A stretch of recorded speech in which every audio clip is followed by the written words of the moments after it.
un poco escuchando, damos comienzo a la mesa azul que lleva por título De cuerpos y ensayos, políticas, artes e identidades. Bueno, yo soy Víctor Llanes, actuaré de moderador de esta mesa y como la gran mayoría de las comunicaciones están con las presentaciones expuestas, yo entiendo que ya las habremos visto, con lo cual podremos adentrarnos, si ustedes quieren, en lo que podría ser debate a partir de las mismas. Solo hay una, que casualmente el compañero no está, que sería la de Juan Ramón Barbancho, que solamente teníamos acceso al resumen, y ahí pues me quedaba una cierta curiosidad por conocer algo del trabajo. Del resto, hay unas presentaciones que todos habéis subido, todas y todas, y a partir de ahí yo creo que ya tenemos una idea como bastante global de lo que pueda haber. Vale, para situar un poco la mesa, eh, creo que la voy a plantear de manera en que les lanzaré, eh, les pediré que se presenten, pero les lanzaré algunas preguntas generales sobre aquellos puntos que a mí me quedó inquietud por conocer. Sí, yo he estado viendo, leyendo vuestras intervenciones, me parecen todas sumamente interesantes y sumamente relevantes para lo que puede ser esta mesa, pero hay cuestiones, por así decirlo, de trastienda, que me parece que puede ser interesante debatir en este breve espacio, es decir, aprovechar estos 50 minutos, 55 que tenemos, para un poco debatir toda esa parte que a lo mejor no está tan formalizada en lo que es la presentación y que puede darnos un poco debate o pie a debatir otro tipo de ideas. Para aquellos que me conocen, bueno, quien no me conozca, me presento muy brevemente. He sido profesor de la Universidad de Jaén durante algún tiempo, actualmente soy profesor en la Universidad de La Laguna y, y además soy profesor en una escuela de arte y diseño. Con lo cual, cuando he ido leyendo un poco todas las temáticas, pues las temáticas me resultan como bastante curiosas y todas conectan con algún punto.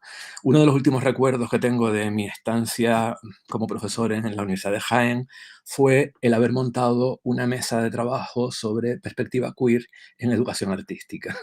La temática queer es una de las que a mí más me suele interesar y concretamente desde ahí yo suelo mirar la realidad con esa pedagogía queer o lo que pueda derivar de ella.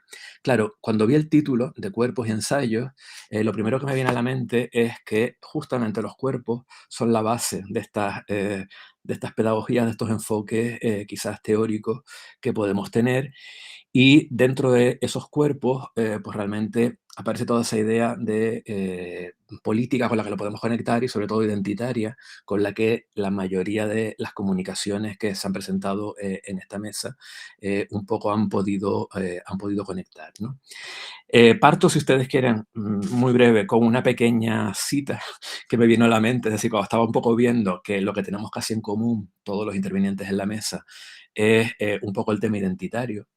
Digo casi todos, porque hay, en un momento determinado hay una en la que, bueno, a Mari Carmen ya le preguntaré con más detenimiento, porque en este caso es una identidad colectiva que un poco excede quizás el planteamiento más personal, pero ese planteamiento de identidad que hay de fondo. Entonces hay una cita que usaban dos pedagogos un poco orientados a lo queer, como son Jordi Planella y Asumpie, donde ellos plantean que las identidades, pues en el fondo son una ficción y aun cuando puedan tener esa cierta utilidad de dar cuerpo, o por así decirlo, de corporizar luchas políticas en el sentido de lograr derechos legítimos.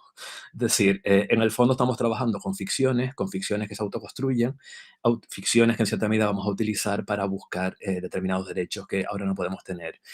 Y en cierta medida, esta lógica, que normalmente la tenemos como muy clara y muy definida, cuando yo la empiezo a releer, ustedes me disculpan, me sale el sesgo queer sin quererlo, a nivel de poder releer estos planteamientos identitarios, realmente lo queer lo que hace es romper el concepto de identidad para llevarnos a otro territorio en el que, pues quizás el fundamento de todas las comunicaciones que hemos traído aquí se pueden empezar a diluir.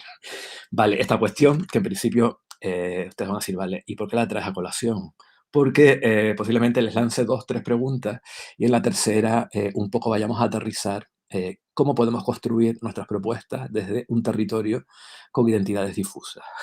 Es decir, tenemos reflexiones sobre una identidad, pero quizás con esa mejor cerramos, más que poder abrir un poco la mesa y desde ahí cómo podemos construir.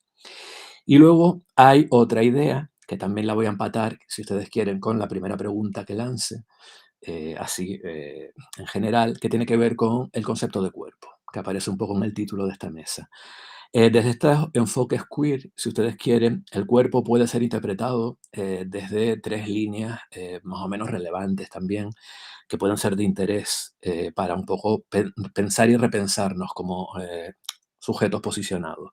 Entonces, a partir de ahí, una tiene que ver con nuestra experiencia. O sea, con esta idea de que en el fondo todas las investigaciones que vamos a compartir en esta mesa son investigaciones que en el fondo nos posicionan como sujetos corporizados y como sujetos que partimos de una experiencia concreta y desde una mirada concreta a la realidad.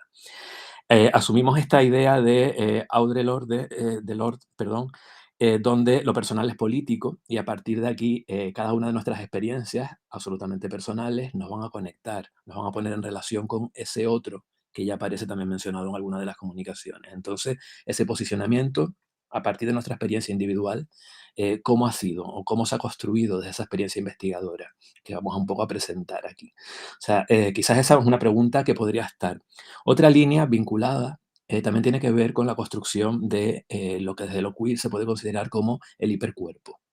Es decir, aquel momento, aquel lugar en el que como sujetos en este caso corporizados, como sujetos, si ustedes consideran vinculados a las diferentes perspectivas LGTBIQ, pues a partir de ahí cómo muchas veces tenemos una sobreconstrucción identitaria a partir de lo que puede ser un cuerpo. Aquí hay una reflexión que aparece quizás en la comunicación vinculada a la moda que habéis presentado, que puede estar un poco al hilo, pero también cómo esos cuerpos nos van un poco a condicionar nuestra forma de ser, de pensar, de actuar, de expresar y que pueden estar presentes en todas esas comunicaciones. Y la última es la construcción de esos espacios de subjetividad a partir de poder y sometimiento al poder o resistencia al propio poder que un poco pueden estar presentes. Entonces, desde estas lógicas con las que un poco yo conecto la idea de cuerpo y sobre todo ese desarrollo político que puedan tener, que es un poco el que nos une, les invito a ir un poco presentando sus investigaciones brevemente. O sea, partimos ya de la idea de que todos y todas lo hemos visto y a partir de ahí, pues un poco es ver cómo se han posicionado frente a sus trabajos de investigación. Entonces, si les parece, voy dando la palabra según los tengo en el orden que aparece aquí o en el orden que ustedes quieran y un poco vamos viendo. La pregunta sería, la pregunta no. El planteamiento sería, bueno, vamos a presentar la investigación, vamos a presentarlo de una manera más somera, pero sobre todo me interesa más la perspectiva experiencial, corporal, la que nos ha sumergido en la investigación. O sea, hay una idea que está en la comunicación de, bueno, aquí ahora está Mari Carmen, de arte, tradición rural y diversidades, donde ellos plantean el trabajo desde una etnografía vivencial. Yo entiendo que casi todos los trabajos que aquí se han presentado rescatan algo de ese relato autobiográfico que experimenta, que cuestiona cuerpos, que se enfrenta a los cuerpos. Entonces, ese posicionamiento como investigadores e investigadoras dentro de este trabajo, ¿cómo se ha podido construir? O sea, vamos a la parte no tan formalizada, no tan escrita, sino quizás a la parte más emocional, sentimental, no digo sentimental, o más afectiva, si ustedes quieren, del proceso de investigación, que entiendo que es interesante rescatarla cuando hablamos de cuerpos que investigan, que son investigados y que se ponen en relación con otros cuerpos para hablar de la otredad, para hablar de la multitud queer o para hablar de todo lo que un poco pueda surgir. Si les parece, seguimos el orden en el que estaba en la presentación o alguien tiene un especial interés en arrancar. ¿No? Un poco seguimos el orden, vale. Si te parece, Miriam, pues arranco por ti, que eres la primera de las compañeras. Es decir, el planteamiento o la comunicación de Miriam y Noemí Peña, el binarismo hegemónico, análisis de retrato como representación identitaria, pues en este sentido, si nos quieres presentar brevemente esa investigación, pero además añadir esa parte corpórea, emocional, que como investigadora os ha podido guiar y replantear, pues bueno. mm, lo que nos quieras contar, Miriam. Si quieres activar el micrófono.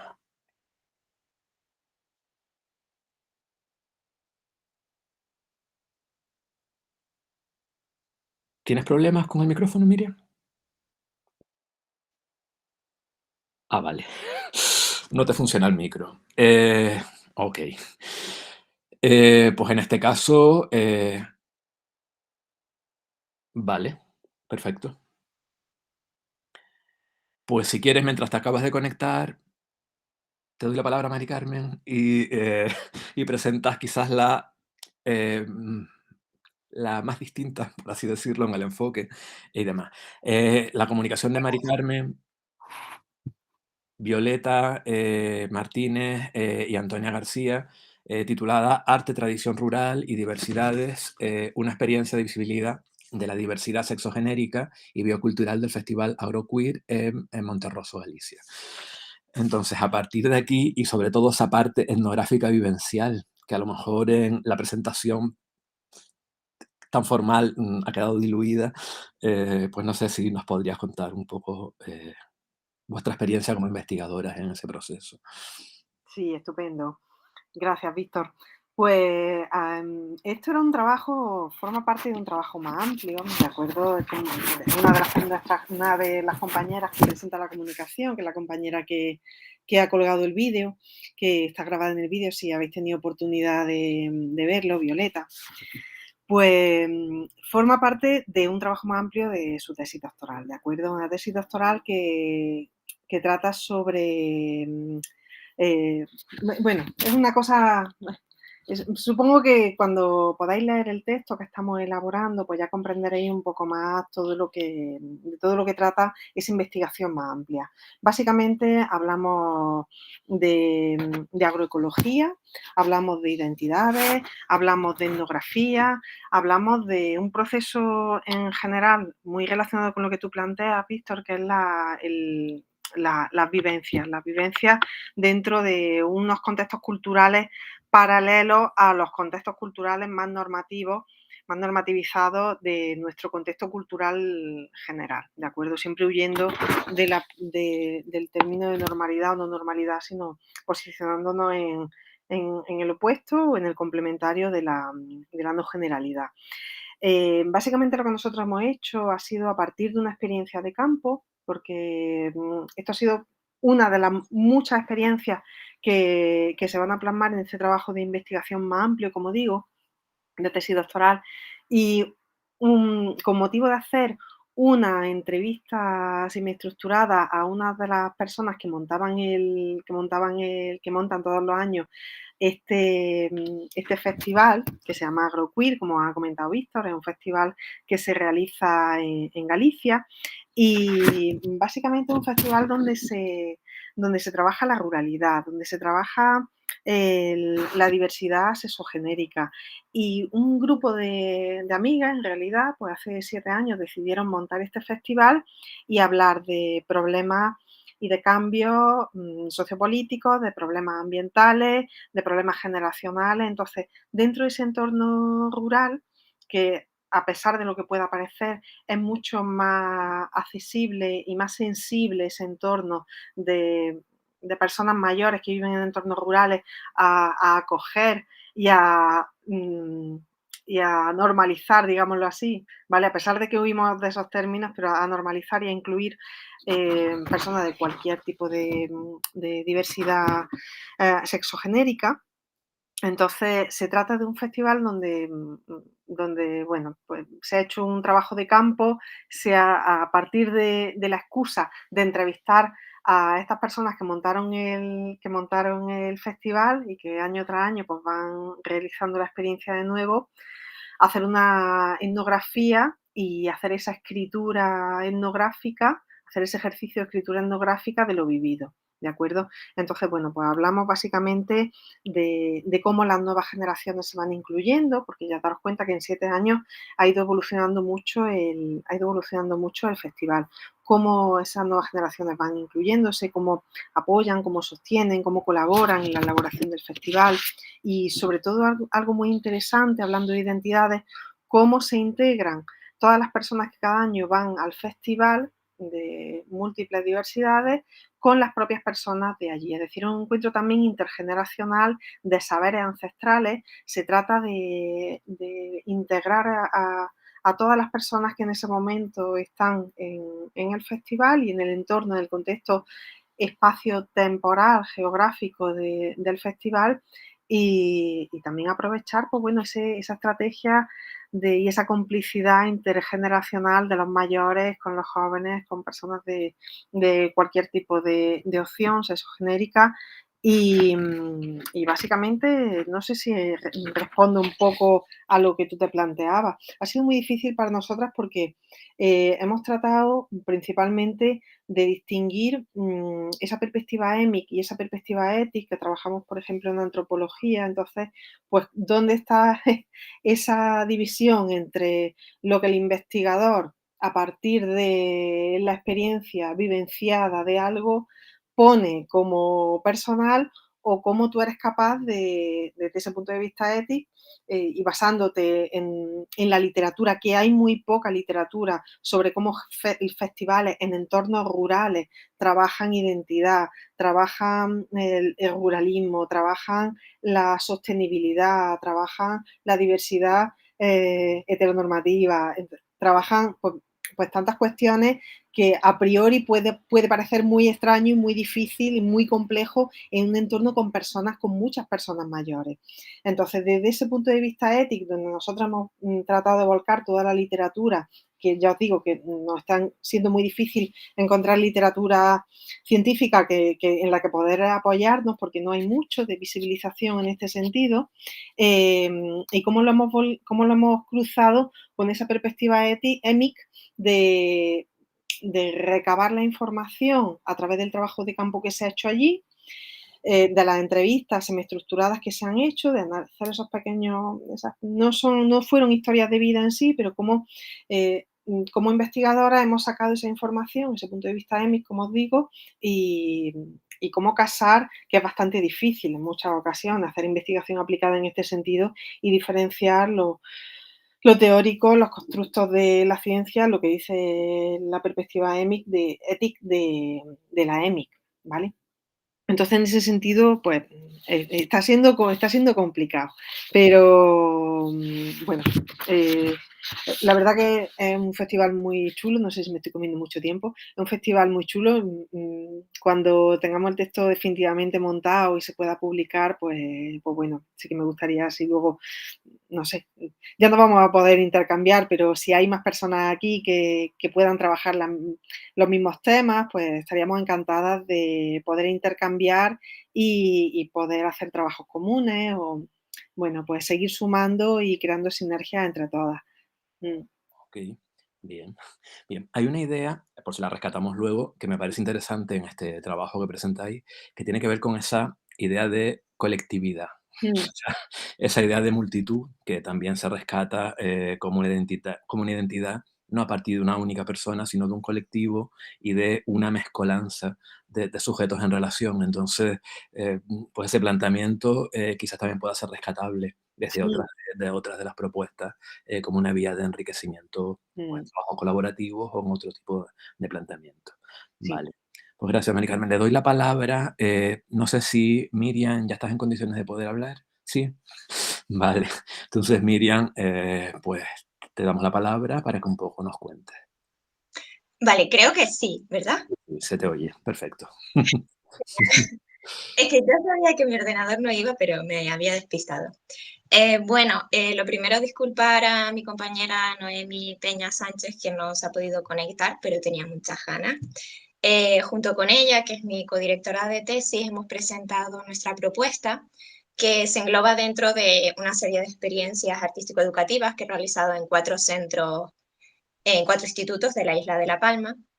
Y entonces, tras realizar las experiencias, no teníamos pensado analizarlo desde la perspectiva de género, pero al observar los resultados que yo había obtenido, porque mi investigación gira en torno a los movimientos de afecto que se producen entre los repertorios de subjetividad juvenil y las narrativas visuales cotidianas, nos dimos cuenta de que era muy interesante hacer este análisis desde la perspectiva de la construcción de la identidad de género, centrado en esa dualidad femenino-masculino hegemónico del binarismo. Y bueno, básicamente empezamos a analizarlo tomando también como referentes, como habréis visto supongo en la presentación, a diversas artistas contemporáneas. Creo que lo más interesante es bueno, lo que ha planteado un poco Víctor al comienzo de la parte de nuestra perspectiva a la hora de elaborar este análisis, porque nosotras decidimos establecer como una especie de diálogo a dos voces en el que se presentara primero la voz de Noemi como una mirada más académica, más formal, y luego todo eso se fuera mezclando y, y transitando a través de mi voz poética, porque, bueno, escribo poesía, y entonces me parecía que era como una manera importante de mostrar mi identidad también como investigadora y de cómo esa, al final, desde el paradigma performativo lo hablan mucho, de cómo el cuerpo del investigador o de la investigadora se ve afectado por la propia investigación y afecta a la investigación. Entonces, planteamos eso de tal manera que la propia corporeidad de nuestras investigaciones y de nuestro rol como investigadoras afectara al análisis que realizábamos y compusiera ese relato a dos voces. Y creo que eso más o menos. Ah, y soy de la Universidad de La Laguna. Vale, sí, estamos en el mismo departamento. Ahora que coincidimos. Mira, hay una preguntita que quizás la dejo abierta porque luego la podemos extrapolar. En ese ejercicio de investigación que habéis realizado, es verdad que de entrada a lo mejor no hay presente una mirada a las diversidades sexoafectivas, pero es verdad que muchas veces tampoco podemos controlar las propias respuestas que nos vienen dadas. Entonces, en los paneles, en las identidades construidas, realmente salió planteamientos no binaristas, planteamientos que a lo mejor pudieran cuestionar también esas realidades hegemónicas a partir de respuestas espontáneas que el alumnado entrevistado pudiera un poco dar. Es decir, es una cuestión que me suscitaba a medida que estaba viendo un poco la propuesta. Estaba pensando realmente, una vez que esto se plantea, eh, el alumnado a la hora de contarse, de mostrarse, igual nos muestra más allá de lo que podemos esperar y a lo mejor incluso en en sus propios relatos nos plantean algunas realidades como más complejas o no tan binarias, o sea, o quizás en esos territorios intermedios en los que un poco podamos construir. Entonces era, bueno, pues si esa idea más o menos está y no la quieres contar luego, la podemos un poco poner, porque creo que también la voy a extrapolar a la siguiente de las intervenciones, ¿vale? Entonces, por orden, pues si les parece, vamos con Aida y Rocío Lara. Cualquiera de las dos, la que quiera, pero presento el título, la ilustración de moda aplicada a la identidad de los cuerpos. El giro que vosotras le dais es interesantísimo, o sea, vais a hablar de diversidades corporales y un poco también pues podemos trabajar en hacernos una idea de esa línea. Cualquiera de las dos, la que quiera. Yo, si me permitís, voy a introducir el trabajo, pero como estoy llegando ahora mismo en el autobús a Jaén, pues le daré la palabra a Ida y en cuanto esté ya abajo vuelvo a unirme a vosotros, ¿vale? Yo por mi parte, bueno, presento junto con Aida, que ha sido la persona que ha hecho el grueso del trabajo, si habéis tenido la oportunidad de ver el vídeo, que es maravilloso y además explica su proceso de creación y de alguna forma todas estas temáticas que estamos hablando de corporeidad, de la forma que ella la ha afrontado es desde su propia práctica artística, pero también con una intención docente muy, muy interesante porque al final lo que ella ha creado es un material que sirve de guía para futuras diseñadoras y diseñadoras de moda que de alguna forma tienen como base para trabajar el diseño de indumentaria normalmente una serie de imágenes estereotípicas y de figurines que si el propio docente no es el encargado de incorporar esta idea de que nosotros podemos plantearnos diseñar ropa para todo tipo de cuerpos, no solo los estereotípicos, pues si es el docente no es el que da ese paso, pues no va a poder visibilizarse para los estudiantes. Entonces, AIDA en sus prácticas de trabajo de fin de máster ha hecho esto precisamente. En unas 9 sesiones, pues ha trabajado con las estudiantes de Melilla del ciclo formativo de diseño de moda y utilizando, como digo, estas imágenes que ella misma ha creado. Así que yo, por mi parte, si queréis, le cedo la palabra a Aida, porque estamos llegando, y en un momento vuelvo con vosotros, ¿vale? Ok. Muchas gracias, Rocío.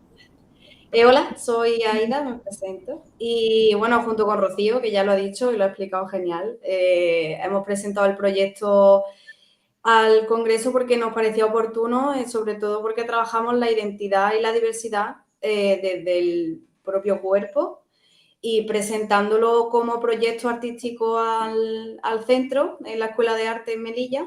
Y bueno, y así pues trabajando los antecedentes, el contexto histórico, abordando los cuerpos normativos que se presentaban en los figurines de moda y bueno, adaptándolos al diseño Amazigh, porque aquí en Melilla justo coincidía con el Ramadán, entonces nos parecía oportuno que se vinculara con esa estética, pero esa estética puede cambiar, se puede vincular con otros temas. Y bueno, y el objetivo principal es como ha dicho Rocío, incorporar la ilustración como parte de la identidad del cuerpo, porque así los propios alumnos pueden identificarse y desarrollar su propia identidad, creando incluso diseños y adaptándose al problema de la morfología que se le está presentando en los figurines. La metodología de trabajo es colaborativa. Yo le propongo a los alumnos los figurines, diferentes cuerpos, diversidad corporal, diversidad funcional, distintos tipos de color, todo. Entonces, ellas ya sobre los diseños que eligen se van trabajando la indumentaria. Como resultados, pues han sido bastante buenos, o sea, se han motivado los alumnos y han intervenido sobre esa morfología que se les ha presentado. Y no sé si habéis tenido la oportunidad de ver el trabajo, pero hay buenos resultados. Se puede apreciar cómo las alumnas han captado el concepto y lo han sabido adaptar perfectamente. Bien. Bien, gracias. Hay una idea, quizás no sé por qué, pues soy profesor de escuela de arte y trabajo mucho con una compañera de moda que trabaja justo en la ilustración de moda. Me resultó como muy, muy interesante y además yo siempre en cualquier trabajo intentamos meter elementos de perspectiva de género, cuestionando un poco por los propios figurines. Entonces, cuando pensaba en el trabajo que habéis presentado, realmente estaba viendo que un poco proponéis cuerpos. Entonces, a esa propuesta de yo te propongo el cuerpo, justo pensando en las lógicas de resistencia, me surgía en la mente qué tal se aceptan esos cuerpos propuestos por parte de nuestro alumnado cuando lo recibe, o realmente hay actos de resistencia, o habéis percibido actos de resistencia en la que vuestro propio alumnado a lo mejor no quiera esos cuerpos y quiera sus propias propuestas de cuerpo. Es decir, un poco viendo tenéis una conexión perfecta entre la teoría queer y la teoría Crick de las variaciones corporales, como muy, muy rica. Pero, por ejemplo, ¿qué ocurriría, que es una de esas preguntas tipo que me surgió, si le presentamos un cuerpo no binario? O sea, un cuerpo que realmente se desajuste o un cuerpo que realmente manifieste de una manera más explícita su orientación sexogenérica. O sea, ¿cuáles hubieran sido las respuestas? Además, tenéis un contexto cultural como muy determinado, muy determinante, donde igual hubieras, no sé, colisionado con esa realidad. Entonces, ese ejercicio creo que también es interesante si lo podemos un poco debatir como al final, porque creo que conecta con esas otras miradas potenciales que están en vuestros trabajos y que realmente para la temática del congreso podrían ser como de bastante interés. Lo mismo que un poco le planteaba a Miriam, si después de esa experiencia, realmente esas voces que han podido salir, que entiendo que seguro que surgen. O sea, no sé, o sea, los contextos que conozco, es raro que no surjan esas resistencias a la hora de plantear o incluso de poder cuestionar cuerpos. Para poder dar la palabra a todos, si les parece, pasamos a Cristian, que nos presente un poco la idea de otredad. Les leo el título. Los otros, perdonen, la paradoja entre opresor y oprimido, aproximaciones para acercarse al estudio de la orientación sexual homosexual. Cristian Zambrano, pues si quieres, tienes la palabra y ya, una vez que hayamos hablado todos y todas, pues si les parece, hacemos una puesta en común con el tiempo que nos quede.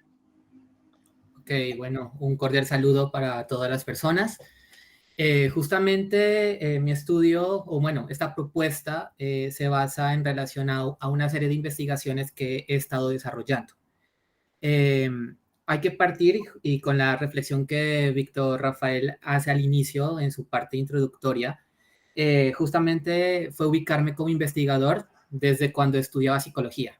Mi formación es psicólogo, maestría en educación y actualmente estoy haciendo el doctorado en estudios de género en la Universidad de Valencia. Entonces, eso me ha permitido también ubicarme frente a cómo yo he investigado a esas otras personas, pero a la vez cómo también a mí me han investigado, ¿no? Muy de la sintonía de lo que nos propone Guber, donde se dice que no solamente observamos, sino también nos observan. Y en ese orden de ideas es como yo me he ubicado también como sujeto en esa categoría llamada homosexualidad. También trato yo de discutir un poco esas categorías porque no estoy totalmente de acuerdo. O sea, hoy en día podemos hablar de diversidad sexual, divergencias sexuales, colectivo LGBTIQ+, homosexualidad. Bueno, hay tantas categorías y por eso, dentro de esta reflexión, yo parto con una palabra que es los otros. Y justamente lo quise llamar otros porque en esa línea abismal que nos propone Sousa Santos, uno empieza a analizar quiénes son esos otros, o sea, todas aquellas personas que por alguna situación, circunstancia o motivo no encajamos en lo preestablecido. Entonces, el oprimido, el dominado, el desplazado, el excluido, que cuando dentro de todos los trabajos que he desarrollado, empecé a reflexionar, bueno, ¿y esta categoría de homosexualidad cuándo nace? Y si nos ponemos pues históricamente a revisarla, apenas se habla por primera vez en algunos textos de homosexualidad en 1868. O sea, antes de 1868 no existía el sujeto homosexual. Estaba el sodomita y estaba otro tipo de connotaciones que más se referían a un tema sexual más que a una orientación sexual como hoy en día lo entendemos. Entonces, desde ahí es cuando este trabajo lo reflexiono frente a, si no somos nombrados, si nuestro cuerpo no cobra una categoría respecto a ciertas prácticas, significados, ¿quiénes somos? Porque de alguna forma, si somos invisibilizados es una forma de violencia, pero si somos también nombrados, pero ante ese nombre, también ese nombre ostenta ciertas prácticas de violencia, pues también no está tan bien. O sea, ahí es como el punto de ser invisibilizados o ser reconocidos, pero ese reconocimiento que implica en una sociedad que sigue siendo principalmente heteropatriarcal. Entonces, a la luz de estas investigaciones, arranqué, yo soy colombiano, me ubico en una ciudad del suroccidente de Colombia que se llama Pasto, y en esa ciudad realicé el primer estudio con un grupo de investigadores, un estudio cuantitativo, que fue más que todo ver cómo las variables relacionadas a salud mental, que los psicólogos trabajamos, como depresión, ideación suicida, son de 4 a 5 veces más altas en la población homosexual que en la población heterosexual. Ya eso nos decía algo. ¿Qué está pasando con la salud mental de la población homosexual?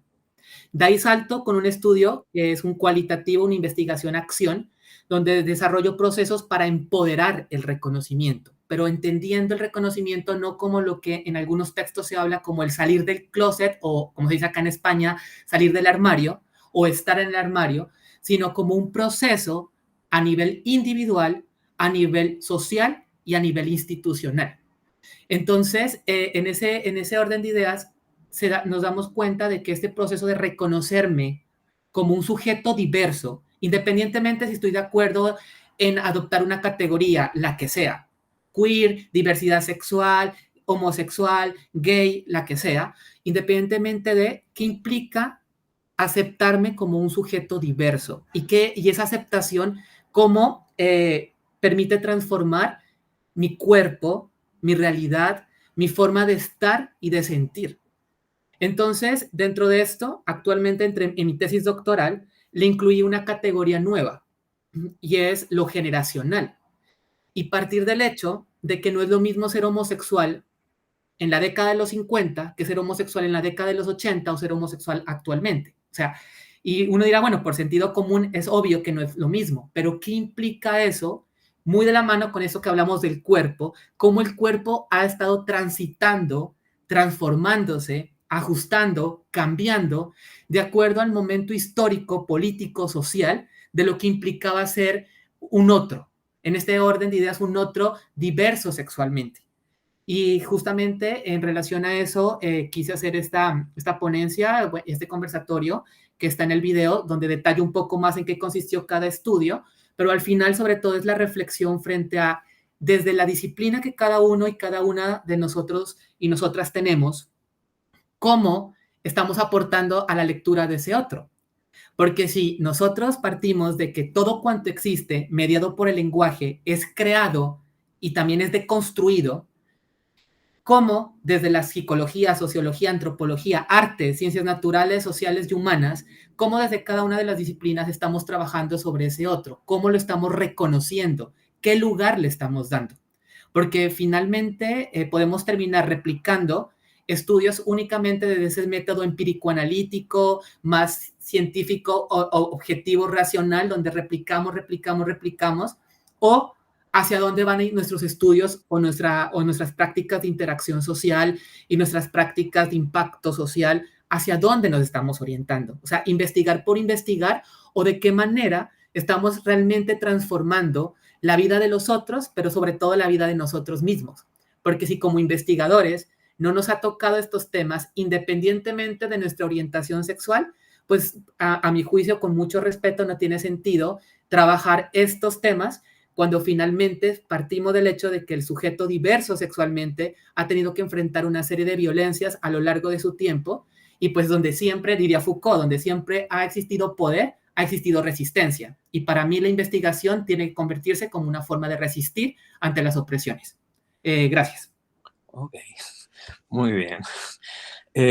Al hilo de lo que plantea Cristian, realmente quien quiera puede tomar la palabra e intervenir. Es decir, nos quedan, bueno, 15 minutillos y en esos 15 minutillos pues podemos un poco ver ideas así como globales. Es decir, si quieres, Miriam, Mari Carmen, Aida, Rocío, Cristian, de las ideas expuestas, alguna que ustedes consideren que un poco puede sugerir. Yo, si no es como muy indiscreto, Mari Carmen, parte de esos relatos, por ejemplo, ha salido esa relación con el otro, esa relación con la otredad, esa relación de resistencia, contrariedad, en ese contexto multitudinario en el que se desarrolla vuestra investigación, o sea, realmente donde tradición se aglutina con diversidad sexoafectiva, con relaciones de población intergeneracional muy, muy amplia, donde realmente hay como un campo muy variopinto y difícil de dinamizar y aglutinar.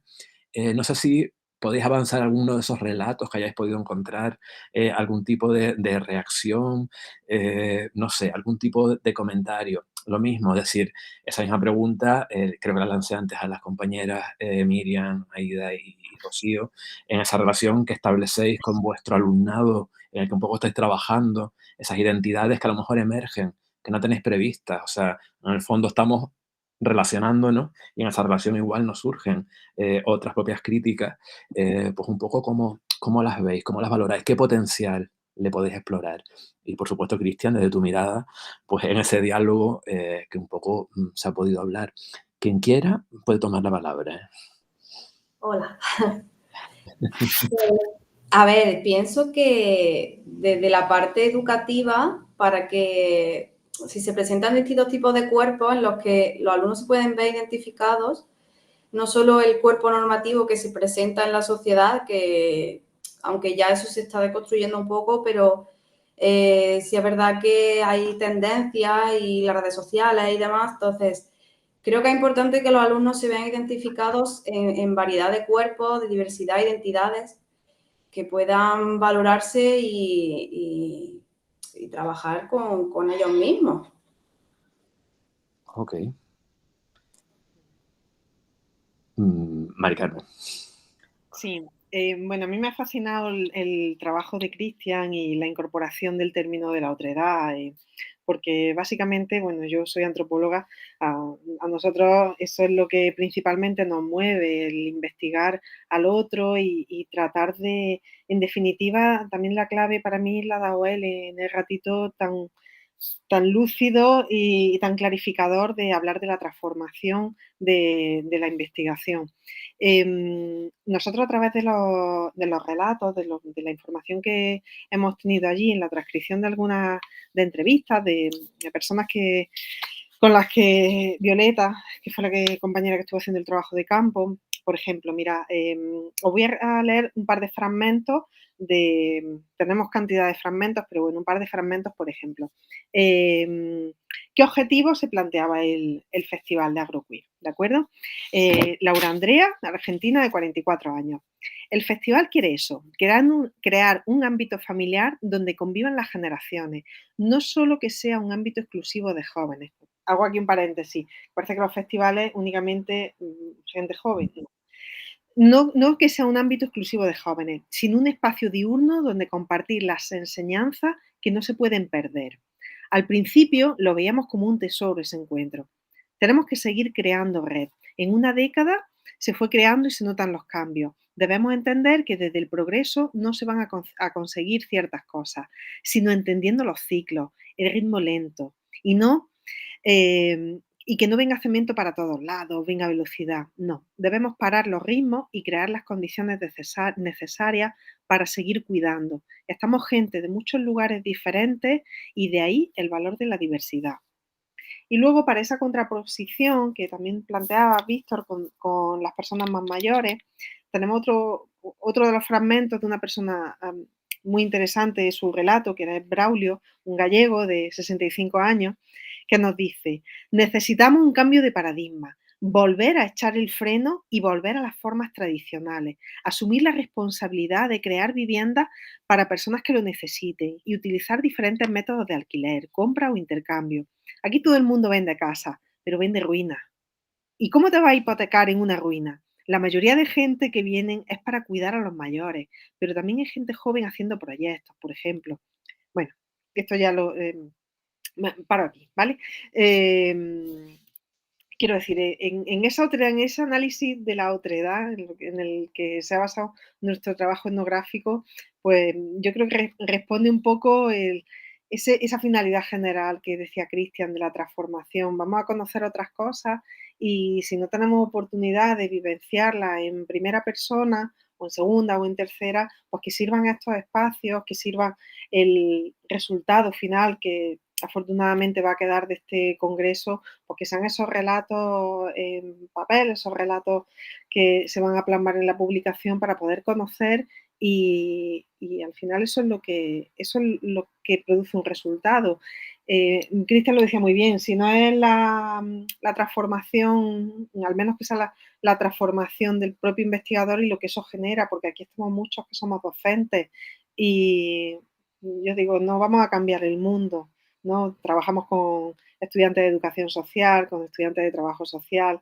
Bueno, igual no conseguimos cambiar el mundo a nivel global, pero si cada uno en el espacio que llega hasta donde llega nuestro brazo, en la extensión de nuestro propio cuerpo, en esa corporalidad, si conseguimos cambiar esa extensión de nuestra corporalidad en la intersección de toda nuestra extensión, sí que podremos conseguir cosas y avanzar, ¿vale? Okay. Gracias. ¿Alguien más que quiera? Venga, Cristian. Bueno, tratando como de analizar la pregunta, pues he desarrollado diferentes procesos de investigación y creo que el plus que ahora he encontrado es lo que hablaba al final sobre el tema generacional e intergeneracional. Yo siento que las teorías, y sobre todo en esta última parte de mi conversatorio en el video, yo decía, citando a Martín Baró, siento que la teoría y las prácticas que nos han enseñado en espacios, sobre todo académicos, culturales, están muy limitados. Siento que la teoría y los conceptos no logran tratar de explicar todo lo que es en sí misma la complejidad humana, y más si hablamos en estos temas de sexualidad, de deseo, como tal. Pienso que estamos en un punto en el que a través del lenguaje hemos tratado de explicar ciertas situaciones, y en algunos de los casos el tratar de explicar y de encajar y de categorizar, en muchos casos puede que no solo incluya, sino que al contrario, excluya. Entonces, yo parto de que desde las investigaciones yo empecé a investigar desde que era estudiante de psicología. Ahorita ya llevo aproximadamente 20 años trabajando estos temas, y recuerdo desde un inicio cómo había miedo de tratar este tema. O sea, cuando desarrollé las primeras investigaciones y tratábamos de identificar a la población, era complicadísimo quien quisiera trabajar con nosotros, porque muchos no querían reconocerse como homosexuales para ir a una entrevista o para aplicar un cuestionario y demás. Hoy en día, por ejemplo, cuando ya desarrollo ahorita mis estudios doctorales, es un poco más asequible, pero lo veo desde un tema generacional. Aún hay miedo, por ejemplo, para las personas mayores, mientras que para las personas más jóvenes hay menos miedo. Recuerdo algunas frases, citando así muy de la mano de la anterior compañera, frases, por ejemplo, me dijeron, yo les preguntaba, ¿qué es para ti ser homosexual? Entonces me decían, una cita textual era, me enseñaron que era un monstruo, un ciudadano de segunda clase, y gracias a todos sus pensamientos, casi me muero. Tuvo una ideación suicida y de hecho casi muere. Entonces, pero hoy en día, cuando les preguntaba a los jóvenes frente a qué implica para ellos ser homosexual, simplemente, de hecho, ni siquiera muchos ni se nombran como homosexuales, y ni siquiera caen en esas mismas categorías preestablecidas, sino que sencillamente es un estilo de vida, una forma de vivir, una condición humana más. Entonces yo veo que eso también ha cambiado de acuerdo al tiempo y de acuerdo al momento, y es ahí donde yo refuerzo la idea de que es importantísimo empezar a construir nuevas formas de entender y comprender esta complejidad humana, donde no nos debemos quedar ya con los marcos preestablecidos, sino empezar a crear nuevas formas de interpretar la realidad humana, porque en muchos casos estamos tratando de leer el cuerpo desde conceptos del pasado, cuando ya en realidad nuestros cuerpos cada vez están cambiando y están renovándose y deconstruyéndose. Eso podría decir. Gracias. Mira, si me permiten apostillar una cosilla, me estaba viniendo a la mente una experiencia en el contexto en el que yo trabajo fuera de la universidad, o sea, en el de la Escuela de Arte. Este año, desde la Coordinación de Igualdad y Educación Afectivo-Sexual y de Género, planteamos unas jornadas sobre cuerpos trans, donde trajimos a una ilustradora trans y a una bailarina ya jubilada, bueno, jubilada, ya en edad mayor, pero vamos, también de danza clásica, pero ella trans, o sea, mujer trans, ambas dos, y en esa conferencia realmente conseguimos algo que no acabamos de esperar, y es que realmente el alumnado que asistió es alumnado de bachillerato, de ciclos de grado medio, grado superior, la sala se llenó, y esa conferencia supuso para ellos y ellas un espacio de, vamos a decir, de seguridad. Fue muy sorpresivo por mi parte ver que en el momento en el que las ponentes ya un poco habían acabado su experiencia, ese espacio de hablar de la identidad, hablar de la orientación sexoafectiva, hablar de las diversidades sexoafectivas y hablar de todo este espacio, dio pie a que casi en un ejercicio de catarsis colectiva empezaran a salirse, como se diría así, la expresión un poco lógica, del armario toda la sala. O sea, toda la sala empatizó en algún momento con una experiencia vital, y es curioso cómo emergieron múltiples subjetividades que se identificaban en distintos aspectos, o bien sujetos no binarios, o bien personas trans, personas bi, cosa que tú dices, vale, y esto lo ha propiciado este espacio de encuentro. Eso posiblemente nos sorprendió a muchos de los docentes que estábamos en aquel espacio, quizás por la diferencia de edad. O sea, realmente las nuevas generaciones lo tienen muy asimilado y es verdad que fluye de una manera muy, muy natural, igual que fluye en las aulas. O sea, cuando yo pensaba en el trabajo de Miriam o en el trabajo de Aida y de Rocío, realmente estoy pensando en ese alumnado que tienes delante y que te cuestiona las propias categorías con las que tú vas a trabajar, porque sus realidades son mucho más, vamos a decirlo así, fluidas y mucho más corporizadas. O sea, su subjetividad tiene interiorizado determinados roles de una manera quizás más natural que las que podamos tener las generaciones anteriores. Perdón por comer espacio, pero era un poco una reflexión que me venía al hilo de lo que se está apuntando. Nos queda nada, 5 minutillos. No sé, ¿alguna idea así para ir despidiendo esta sala? Lo digo sobre todo porque, Cristian, creo que estás en la siguiente también. O sea, entonces, para que podamos tener tiempo de saltar e irnos a la sala amarilla, que no sé si la que viene a continuación, creo que sí. Pero bueno, ¿alguna idea así con la que queráis despedir?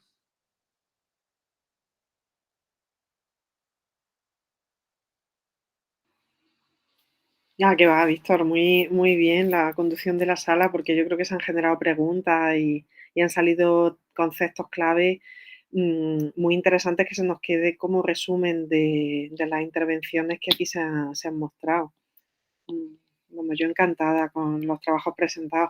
No he tenido oportunidad de poder ver vuestras aportaciones, pero sin duda ya me quedo con toda la curiosidad y me los voy a ver todos. Así que gracias. Bien. ¿Alguien más? Bueno, yo creo que para cerrar como una conclusión importante, para mí aquí ha primado una categoría o una unidad de análisis, como yo suelo llamarlas en lugar de categorías, que es el tema del cuerpo y entender cómo nosotros estamos trabajando ese cuerpo, nuestro propio cuerpo y de alguna manera cuando trabajamos con los cuerpos de otras personas.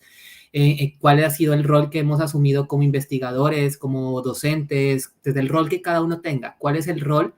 Porque sabemos, como muy bien lo mencionaba Víctor Rafael en una primera parte, o sea, toda acción es una acción política, por tanto, siempre de alguna u otra manera estamos movilizando positivo o negativamente ciertas prácticas. Creo que esta mesa puede dejar como una conclusión importante frente al sentido que le estamos dando al cuerpo en los diferentes procesos de investigación, creación, arte que cada uno podamos desarrollar en los diferentes escenarios. Desde qué rol nos estamos posicionando y qué aportes estamos tratando de gestionar en el otro, pero sobre todo en nosotros mismos. Ok. ¿Alguna intervención más? ¿No? Bien. Pues muchas gracias a todas y todos por un poco estar en esta mesa. Creo que el carácter político ha quedado manifiesto en los distintos posicionamientos. El papel que las artes como elemento integrador puede tener también está ahí latente de manera bastante fuerte y como una vía, quizás una herramienta que nos puede ayudar a ese tipo de conexiones y sobre todo las relecturas que desde todo el conjunto de intervenciones de esta mesa se ha podido tener sobre el concepto de identidad, cuida la otredad, esa identidad en diálogo, esa identidad en construcción, esa identidad colectiva a la que podemos un poco llegar, pues serían como elementos que creo bueno, que han enriquecido también un poco esta mirada. Pues sin más, quedan 2 minutitos, sin más para que nos dé tiempo un poco de acabar, pues muchas gracias por haber estado en la mesa y muchas gracias por haberme dejado participar a Lorena, ya que está aquí presente, otro año más moderando algo y colaborando con ustedes en lo que pueda. Pues muy bien. Muchísimas gracias a ti, Víctor, y muchísimas gracias a todos los participantes por vuestras aportaciones, por vuestras propuestas, por la calidad de cada una de ellas, porque es tan importante que en espacios como este congreso se presenten trabajos de una calidad humana tan intensa y tan interesante que nosotros nos sentimos realmente afortunados por haberlos podido recibir, recopilar y por supuesto os animo muchísimo a que los reviséis en la página web, ahí van a continuar, porque de verdad que lo que hemos recibido ha sido puro oro. Muchísimas gracias a todos. Muy bien. Muchas gracias. Gracias. Gracias. Gracias. Bueno,